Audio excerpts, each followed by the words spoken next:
High school dropout rates in America. A brief look at the numbers, factors, reasons, and solutions. The dropout rate represents the percentage of 16 through 24-year-olds who are not enrolled in school and have not earned a high school credential, either a diploma or a GED. Every year, over 1.2 million students drop out of high school in the United States alone. That's a student every 26 seconds, or 7,000 a day.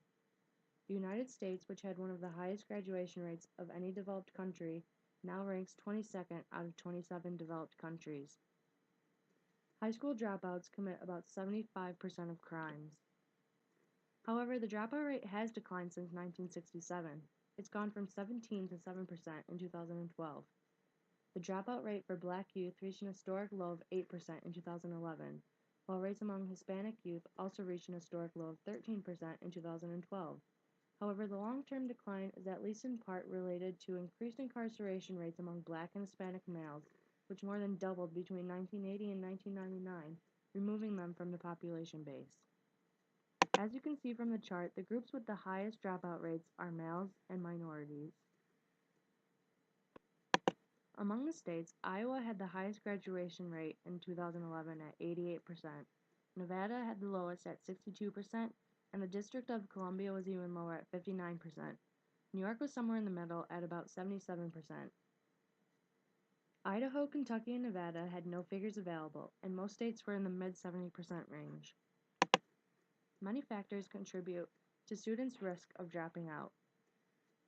A lot of parents don't monitor when their students are in school and when they're out of school, and they don't monitor their children's work.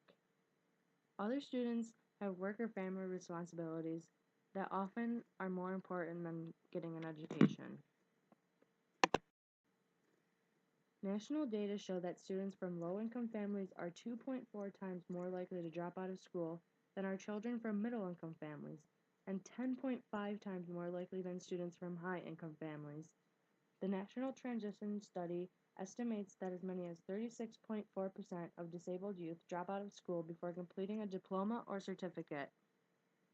Young people's perceptions of the economic opportunities available to them also contribute to their decision to drop out. This is their occupational aspiration. Dropouts often have lower occupational aspirations than their peers. Students who receive poor grades, who repeat a grade, or who are overage for their class are more likely to drop out. I want to direct your attention to the last bullet. This consequence is high economic toll on society. If the dropouts from the nation's class of 2011 had graduated, the U.S. economy would benefit by about $154 billion over their lifetimes.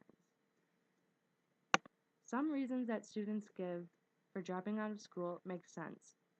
Not being able to manage school and working and taking care of a family, or getting married, pregnant, or becoming a parent often hinder students' ability to do well in school.